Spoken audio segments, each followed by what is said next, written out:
Andhra Pradesh tourism development corporation అంటేనే ఒక ప్రఖ్యాతిగాంచిన సంస్థ కింద ఉండేది అధ్యక్ష. సామాన్యుడికి కూడా అందుబాటులో ఉండేటట్టు హరిత రిసార్ట్స్ అని మిగిలిన అన్నీ కూడా అందుబాటులో రేట్లతోటి ఉండేది అధ్యక్ష. హోటల్స్ దగ్గర నుంచి, హోటల్లో సరఫరా చేసే తినుబండారాల దగ్గర నుంచి, భోజనం దగ్గర నుంచి, వసతులు అన్నీ కూడా చాలా మోస్ట్ రీజనబుల్గా ఉండే పరిస్థితిలో విశాఖపట్నంలో ఉన్నాయి, అరకులో ఉన్నాయి, అన్ని చోట్ల కూడా ఉండేది అధ్యక్ష. దురదృష్టం ఏంటంటే జగన్మోహన్ రెడ్డి గారు పరిపాలన మొదలైనప్పుడు విశాఖపట్నంలో అంతకుముందు ఋషికొండ రిసార్ట్స్ కింద, ఋషికొండ హోటల్ కింద ఉండే ఆ భవనాల్ని, అత్యంత డబ్బు వచ్చే, ఆదాయం వచ్చే ఆ వనరుల్ని కూడా కంప్లీట్గా సర్వనాశనం చేసిన ఘనత గౌరవ మాజీ ముఖ్యమంత్రి జగన్మోహన్ రెడ్డి గారి అధ్యక్ష. సరే ఏదో చేశారు, చేసిన తర్వాత పర్యావరణాన్ని కంప్లీట్గా నాశనం చేశారు, కొండల్ని మొత్తము తీసేయటం జరిగింది. తర్వాత బిల్డింగ్లు కట్టారు. ఆ బిల్డింగ్లు కట్టిన తర్వాత దాన్ని ఏమి చేయాలనేది ఇంకా డౌట్గా పెండింగ్లో ఉంది. నేను గౌరవ మంత్రివర్యుల్ని కోరేది అధ్యక్ష, అంతకుముందు సామాన్యుడికి అందుబాటులో ఉండే ఋషికొండ బిల్డింగ్స్ ఇప్పుడు కూడా అక్కడ ఏదైనా ఒక కన్వెన్షన్ సెంటర్ కానీ లేకపోతే ఒక మంచి కళ్యాణ మండపం కానీ కట్టి దాని ఎదురుకుండానే తిరుపతి వెంకటేశ్వర స్వామి ఆలయం ఉంది అధ్యక్ష, అంటే గీతం పక్కన అధ్యక్ష. సో ఆ విధంగా అది కూడా డెవలప్ చేస్తూ, అది ఒక్కటే కాకుండా గౌరవనీయులు మండల బుద్ధప్రసాద్ గారు చెప్పినట్టు ఏదైతే తెలుగు సంస్కృతి, తెలుగు మ్యూజియం కూడా పెడితే చాలా బాగుంటుంది. దాన్ని ఎంత డబ్బు అయిపోయింది, ఈ 500 కోట్లు అయిపోయింది, 300 కోట్లు అయిపోయింది, నెలకు 15 లక్షలు ఖర్చు అయిపోతుందని చెప్పి ఒక బడా సంస్థలకి ఇస్తే మాత్రం అది కరెక్ట్ అయిన పద్ధతి కింద, ఎందుకంటే అయిపోయిన డబ్బు అయిపోయింది, దానికి మనం చేయగలిగింది ఏం లేదు. ఇప్పుడు ఫ్యూచర్లో అక్కడ ఏదో 5 స్టార్ హోటల్కో లేకపోతే 10 స్టార్ హోటల్కో కనుక పెడితే దాంట్లోకి వెళ్ళి అర్హత ఎంతమందికి ఉంటుందా అనేది మీరు ఆలోచించవలసిన అవసరం ఉంది. ప్రతి ఒక్కడికి కూడా సామాన్యుడికి అందుబాటులో ఉండేటట్టు ఋషికొండ బిల్డింగ్స్ని వాడవలసిందిగా తమరి ద్వారా ప్రభుత్వాన్ని అలాగే గౌరవ మంత్రివర్యుల్ని కోరుకుంటున్నాను. ఎందుకంటే డెఫినెట్గా అంతకుముందు ఎంతోమంది విశాఖపట్నం అంటే మనకు ఉండేది రామకృష్ణ బీచ్, ఋషికొండ బీచ్, ఈ రెండిట్లకి మంచి ప్రాముఖ్యత ఉంది. తప్పనిసరిగా ఆ విధంగా మనం చేయవలసిన నెసెసిటీ ఉందని చెప్పి మీ ద్వారా నేను తెలియజేసుకుంటున్నాం అధ్యక్ష. ఏదైతే ఈ టూరిజం గురించి మనకి అత్యంత తక్కువ డబ్బులతోటి ఎక్కువ డబ్బులు సంపాదించేది టూరిజం వ్యవస్థ అధ్యక్ష.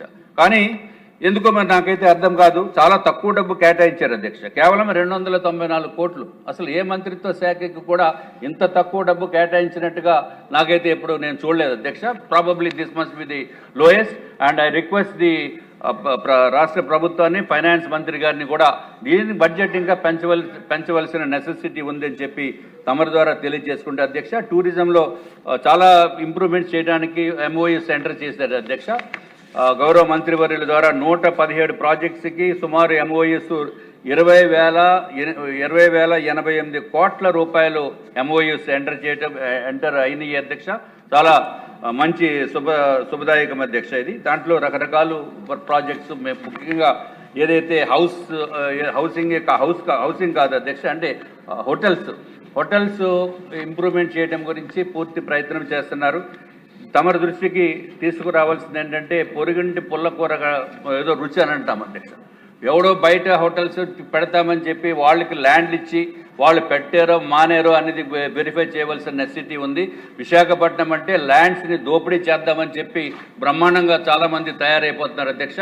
అట్లాగే ఏదైతే ఋషికొండ ప్యాలెస్ బిల్డింగ్స్ ఉన్నాయో దాని వాల్యూ సుమారు 5,000 కోట్ల రూపాయలు ఉంటుంది అధ్యక్ష.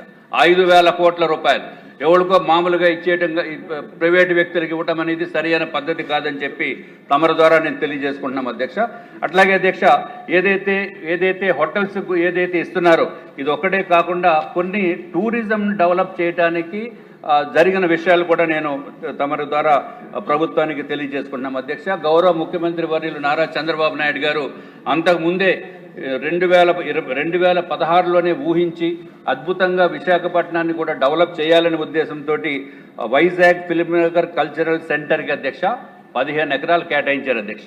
జీవో నెంబర్ 282 5/7/2016 అధ్యక్ష. ఆ జీవో ప్రకారం 15 ఎకరాలు ల్యాండ్ కేటాయించి మొత్తము ఒక్కొక్క ఎకరానికి 1,50,000 రూపాయలు చొప్పున 22,50,000 రూపాయలు 22,50,000 రూపాయలు దానికి ఖర్చు అయింది అధ్యక్ష. ఆ మొత్తం రిక్వైర్మెంట్ కూడా ఆ డబ్బు అంతటికీ కూడా ఆ విఎన్ఎఫ్సిసి వాళ్ళు డబ్బు పే చేశారు అధ్యక్ష. 19/10/2016 నాడు పే చేసినప్పటికీ దురదృష్టవశాత్తు అది బౌద్ధారామం అన్నీ ఉన్నాయని చెప్పి, ఆ బుద్ధుడి స్తూపాలు ఉన్నాయని చెప్పి ఎవరో పిల్లు వేసిన వలన దాన్ని పెండింగ్ పెట్టడం జరిగింది అధ్యక్ష. ఆల్టర్నేటివ్గా మళ్ళీ గౌరవ ముఖ్యమంత్రి వర్యులు GOMS 234 డేటెడ్ 7/3/2019 నాడు అధ్యక్ష మళ్ళీ 5 acres ల్యాండ్ కేటాయించడం జరిగింది అధ్యక్ష. సర్వే నెంబర్ 426/3 అది carved out of survey number 336 అధ్యక్ష. మధురవాడ విశాఖ రూరల్ మండలంలో జరిగింది అధ్యక్ష. దానికి అప్పుడు జీవో ప్రకారము యాన్యువల్ రెంట్ అధ్యక్ష 2 లక్షలు per year అధ్యక్ష. అలాగే 10 lakhs టోటల్గా 10 లక్షలు 10 సంవత్సరానికి అధ్యక్ష. అట్లాగే 10% ఫర్ ఎవ్రీ 5 yearsకి పెంచాలని చెప్పి జీవోలో చెప్పడం జరిగింది అధ్యక్ష. బట్ దురదృష్టం ఏంటంటే ప్రభుత్వం మారింది అధ్యక్ష, తర్వాత ల్యాండ్ ఇవ్వలేదు అధ్యక్ష. ప్రభుత్వం మారిన తర్వాత గౌరవ ముఖ్యమంత్రి చంద్రబాబు నాయుడు గారు వాళ్ళకి ఇచ్చారనే ఉద్దేశంతో ఆ ల్యాండ్ ఇప్పటికీ కూడా ఇవ్వలేదు అధ్యక్ష. కారణము మరి ఇప్పుడు ఈ ప్రభుత్వం వచ్చిన తర్వాత అధ్యక్ష మనం తప్పనిసరిగా వారికి న్యాయం చేయవలసిన నెసెసిటీ ఉంది అధ్యక్ష. అధ్యక్ష ఈ విఎన్ఎఫ్సిసి వాళ్ళు రెంటల్ బిల్డింగ్లో ఉండి ఆపరేట్ చేస్తున్నారు అధ్యక్ష. అట్లాగే వాళ్ళు 1,600 మంది విశాఖ వాసులు అట్లాగే చుట్టుపక్కల ప్రాంతంలో మెంబర్స్ అయి ఉన్నారు అధ్యక్ష. అంటే సుమారు మొత్తం మీద ఒక 5,000 మంది దాన్ని యూజ్ చేసే పరిస్థితి ఉంది అధ్యక్ష. అట్లాగే లాస్ట్ ఇయర్ పోనీ వాళ్ళకి ఏదైనా ఇస్తే ల్యాండ్ ఇస్తే మనకి ఏమైనా ఇన్కన్వీనియంట్ అంటే అది కాదు అధ్యక్ష. 7 కోట్ల రూపాయలు GST పే చేశారు అధ్యక్ష లాస్ట్ ఇయర్. ఇది దయచేసి గౌరవ మంత్రివర్యుల్ని అట్లాగే రెవెన్యూ శాఖ మంత్రివర్యుల్ని తప్పనిసరిగా ఆ ల్యాండ్ ఏదైతే వాళ్ళకి ఆల్రెడీ ఇచ్చారో ఆ ల్యాండ్ని హ్యాండ్ ఓవర్ చేయవలసిందిగా తమరి ద్వారా కోరుకుంటే అధ్యక్ష. అట్లాగే IBP సెంచరీ క్లబ్ అని ఉంది అధ్యక్ష. IBP సెంచరీ క్లబ్ 1933లో స్టార్ట్ చేశారు అధ్యక్ష. సుమారు 93 సంవత్సరాలు అయింది అధ్యక్ష. అది కరెక్ట్గా నోవాటెల్ ఎదుర్కొండే అధ్యక్ష. అప్పుడు ఎవరు మహానుభావుడు సంబంధం ఉందా సార్ ఆ క్లబ్కి ఈయనకి ఏమైనా సంబంధం ఉందా? డెఫినెట్గా అండి. టూరిజం డెవలప్ చేయడానికి డెఫినెట్గా సంబంధం ఉంది. మంత్రివర్యులకి తెలుసు సంబంధం ఉంది. ఎందుకంటే అక్కడ అది సెంచరీ క్లబ్, దాంట్లో నెంబర్ ఆఫ్ రూమ్స్ బిల్డప్ చేయొచ్చు. అందులో మన గెస్ట్లు ఎవరన్నా వస్తే దాంట్లో ఉండేదానికి అవకాశం ఉంది అధ్యక్ష. సో తప్పనిసరిగా నేను అడిగేది ఏంటంటే IBP సెంచరీ క్లబ్ వారికి కూడా ల్యాండ్ అలాట్ చేసి టూరిజంని ఏ విధంగా డెవలప్ చేయాలో ఆ విధంగా వాళ్ళకి చెప్తే వాళ్ళకు 4 acres అడుగుతున్నారు అధ్యక్ష. మీకు తెలియదు ఏం కాదు. అట్లాగే వాల్టర్ క్లబ్ ఉంది. వాల్టర్ క్లబ్ విశాఖపట్నంలో అద్భుతమైన క్లబ్. వాళ్ళకి కూడా 4,000 మెంబర్స్ అయిపోయి వేరే చోట కూడా డెవలప్ చేయాలనే ఉద్దేశంతో ఒక 5 acres ఎంతో కొంత ఇస్తే అక్కడ కూడా డెవలప్మెంట్ వస్తుంది. ఆ క్లబ్ ఫెసిలిటీస్తో పాటు నెంబర్ ఆఫ్ రూమ్స్ బిల్డప్ చేసుకోవచ్చు. మనమేమి వాళ్ళకేమి డబ్బులు ఇవ్వాల్సిన అవసరం లేదు. కన్సెషనల్ రేట్ తోటి మిగిలిన వాళ్ళకి ఏ విధంగా ఇస్తున్నారో ఆ విధంగా ల్యాండ్ ఇస్తే బాగుంటుంది అధ్యక్ష. అట్లాగే ఏదైతే ఈస్ట్ పాయింట్ గోల్ఫ్ క్లబ్ ఉంది అధ్యక్ష, ఈస్ట్ పాయింట్ గోల్ఫ్ క్లబ్కి ఇదివరకు గౌరవ ముఖ్యమంత్రి నారా చంద్రబాబు నాయుడు గారు అధ్యక్ష 15 ఎకరాల ల్యాండ్ ఇవ్వడం జరిగింది అధ్యక్ష. ఇప్పుడు అద్భుతమైన ఇంటర్నేషనల్ స్టాండర్డ్స్ గోల్ఫ్ క్లబ్ ఏదైనా ఆంధ్ర రాష్ట్రంలో ఉందంటే అది కేవలం Visakhapatnam east point golf club అధ్యక్ష. అంటే ఏ విధంగా క్లబ్స్కి కనుక మనం ల్యాండ్స్ ఇస్తే అది మన రాష్ట్ర పరువు ప్రతిష్టలే కాకుండా బయట నుంచి అట్రాక్ట్ చేసి ఇతర దేశాల నుంచి కూడా వచ్చి మనం దాంట్లో వారికి కూడా మనము మంచి సదుపాయాలు ఇచ్చేదానికి అవకాశం ఉంది అధ్యక్ష. ఇంకొక చిన్న విషయం చెప్పి నేను క్లోజ్ చేస్తాను, మీకు ఇబ్బంది పెట్టను. ఎందుకంటే ఈ లాస్ట్ గవర్నమెంట్ ఎందుకు ల్యాండ్ వీళ్ళకి అలాట్ చేయలేదు అని అంటే అప్పుడు చెప్పిన సమాధానాలు ఏంటంటే అధ్యక్ష, జీవో నెంబర్ 234/7/3/2019లో ల్యాండ్ అలాట్ చేశారు అధ్యక్ష 15 ఎకరాలు. దాంట్లో దురదృష్టవశాత్తు ఇక్కడ రాసింది ఏమని రాశారంటే అధ్యక్ష, special CS and chief commissioner of land administration and the district collector west Godavari అని రాశారు అధ్యక్ష. అంటే విశాఖపట్నం బదులు వెస్ట్ గోదావరి అని చెప్పి రాసిన వలన దాని మీద ప్రాసెస్ చేయకుండా ఆగిపోయింది అధ్యక్ష. మీ ద్వారా మరి ఒక్కసారి నేను కోరుకునేది, గౌరవ మంత్రివర్యులను కోరుకునేది, ఆ ఫిల్మ్ నగర్ క్లబ్కి ఆ 5 acres ల్యాండ్ ఏదైతే ఇయర్ మార్క్ అయిపోయి డబ్బులు కట్టేసి 2016లో 22.5 లక్షలు పే చేసి ల్యాండ్ లేకుండా అలా ఖాళీగా అద్దెంట్లలో ఉంటూ చేస్తున్నది ఇది కరెక్ట్ కాదు అధ్యక్ష. మన మన మన ప్రభుత్వానికి కూడా మంచి పేరు వస్తుంది. తప్పనిసరిగా త్వరితగతిన ఆ ల్యాండ్ వాళ్ళకి అలాట్ చేయవలసిందిగా మేము కోరుకుంటున్నాం అధ్యక్ష. అలాట్మెంట్ అయిపోయింది అధ్యక్ష, ఓన్లీ హ్యాండింగ్ ఓవర్ చేయాలంతే. దయచేసి ఇది సింపుల్ ప్రాసెస్. మంత్రివర్యులు కోరుకుంటూ మరింత అభివృద్ధి చెందాలి విశాఖపట్నం. ఇందాక గౌరవ సభ్యులు చెప్పారు 20 సంవత్సరాల్లో అమరావతి బ్రహ్మాండంగా అభివృద్ధి అవుతుందనేది. కానీ ఇటువంటి మంచి పనులు చేస్తే విశాఖపట్నం అయితే మాత్రం నెంబర్ 1 స్థానంలో ఉంటుంది. 5 ఇయర్స్లోనే అభివృద్ధి అవుతుందని చెప్పి తమ ద్వారా తెలియజేసుకుంటూ 3 మినిట్స్లో క్లోజ్ చేస్తాను అధ్యక్ష. గౌరవ మంత్రి గారికి లాస్ట్ ఇయర్ బడ్జెట్ కంటే రివైజ్డ్ బడ్జెట్ కంటే ఈసారి 1669 కోట్లు ఎక్స్ట్రా వచ్చింది అధ్యక్ష. సుమారు 19,306 కోట్లు వచ్చింది. చాలా డబ్బు ఉంది మంత్రివర్యులకి. కానీ ఆయన చేయవలసిన పనులు కూడా ఉన్నాయి అధ్యక్ష. ఏంటంటే కేజీహెచ్ గురించి, నేను విశాఖపట్నం గురించి అక్కడి నుంచి వచ్చాము కాబట్టి అధ్యక్ష, కేజీహెచ్లో ఇదివరకు శాంక్షన్ బెడ్ స్ట్రెంత్ 1070 అధ్యక్ష, అంటే 1070 మందికి అఫీషియల్ శాంక్షన్ బెడ్స్ అధ్యక్ష. కానీ 2500 వరకు ఇప్పుడు వాడటం జరుగుతుంది అధ్యక్ష. కానీ స్ట్రెంత్ మాత్రము ఎవరైతే అపాయింట్మెంట్స్ కానీ ఏదైనా పాత పద్ధతి 1070 ప్రకారమే ఉన్నాయి అధ్యక్ష. దాంట్లో కూడా ఇంకా షార్టేజ్ ఉంది అధ్యక్ష. ఫర్ ఎగ్జాంపుల్ నర్సింగ్ స్టాఫ్ అయితే అధ్యక్ష, స్టాఫ్ నర్సెస్ 701 శాంక్షన్ అధ్యక్ష, కానీ ఉన్నది మాత్రము 619. అట్లాగే హెడ్ నర్సెస్ 72, ఉన్నది మాత్రం 39 అధ్యక్ష. ఈ విధంగా చూస్తే అధ్యక్ష, as per the norms functional beds requirement ప్రకారం అయితే అధ్యక్ష 3700 మంది కావాలి అధ్యక్ష యాక్చువల్గా అయితే.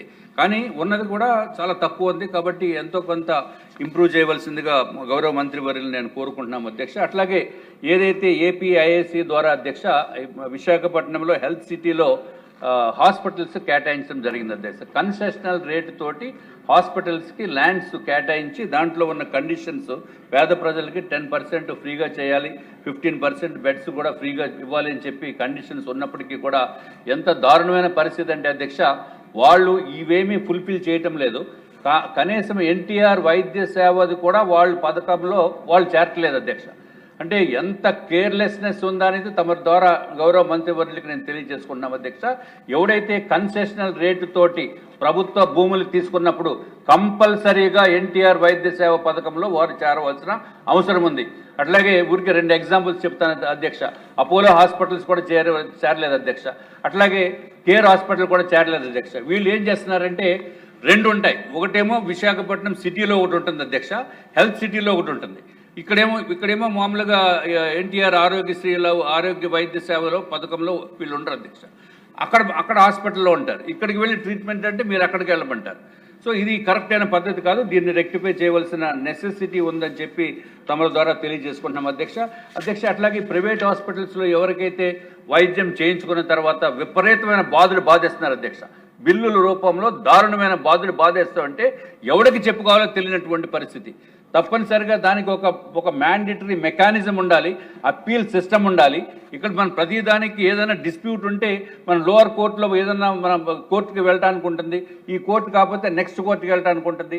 ఆ విధంగా అప్పీల్ మెకానిజం లేకుండా వాళ్ళు ఎంత కావాలంటే అంత అది వేసేస్తే తప్పనిసరిగా కడితేనే కానీ బయటకు వచ్చే పరిస్థితి లేదు అధ్యక్ష. దీనికి గౌరవ మంత్రివర్యులు చర్యలు తీసుకోవాలని చెప్పి నేను కోరుకుంటే అధ్యక్ష. అలాగే 108 అంబులెన్సెస్ కూడా చాలా తక్కువ ఉంటున్నాయి అధ్యక్ష. మన విశాఖపట్నానికి తాకిడి ఎక్కువైపోయింది, వివిఐపీస్ ఎక్కువ వచ్చేస్తున్నారు అధ్యక్ష. అందుకు ఆ వివిఐపీస్ వచ్చేసిన వెంటనే ఒక అంబులెన్స్ పెట్టేస్తున్నారు అధ్యక్ష. ఉన్నవి ఏమో తక్కువ. అసలు కేజీహెచ్లో ఎవరినో ఒక పేషెంట్ని ఒక వార్డు నుంచి వేరే వార్డుకి షిఫ్ట్ చేయాలంటే లేదు అధ్యక్ష. చాలా దారుణమైన పరిస్థితి. కాబట్టి దీనిపైన కూడా ప్రత్యేకమైన దృష్టి సారించవలసిన అవసరం ఉంది అధ్యక్ష. దురదృష్టవశాత్తు ఎవరన్నా చనిపోతే అధ్యక్ష మహాప్రస్థానం వెహికల్స్ ఉన్నాయి అధ్యక్ష. అవి కూడా సరిపోవట్లేదు అధ్యక్ష. ఎందుకంటే తక్కువ, వెరీ వెరీ లిమిటెడ్ ఉన్నాయి. ఏమీ చేయలేనటువంటి పరిస్థితి. సూపరింటెండెంట్ గారు కూడా ఏమీ చేయలేనటువంటి పరిస్థితి అధ్యక్ష. కాబట్టి బోల్డ్ డబ్బులు వచ్చినాయి కాబట్టి కోట్లాది రూపాయలు ఇప్పుడు శాంక్షన్ అయినాయి కాబట్టి దయచేసి ఆ 108 తర్వాత మహాప్రస్థానానికి ఆ వెహికల్స్ కూడా ఏర్పాటు చేయవలసిందిగా మీ ద్వారా మా గౌరవ మంత్రివర్యుని కోరుకుంటే అధ్యక్ష. అలాగే మా నియోజకవర్గంలో కూడా కొన్ని ఇష్యూస్ ఉన్నాయి అధ్యక్ష. ఒకసారి వారు ఎప్పుడైనా విజిట్ చేసినప్పుడు తప్పనిసరిగా తీసుకెళ్తాను. కొన్ని హాస్పిటల్స్ శాంక్షన్ చేయవలసిందిగా మీ ద్వారా నేను తెలియజేసుకుంటూ సెలవు తీసుకున్నాం అధ్యక్ష. మీ మంత్రి గారు గతంలో ఈ సమస్య కూడా చెప్పారు, సాల్వ్ అవ్వాలని ఆశిస్తున్నాం. ఇప్పుడు పరిశ్రమలు వాణిజ్య శాఖ మంత్రి గారు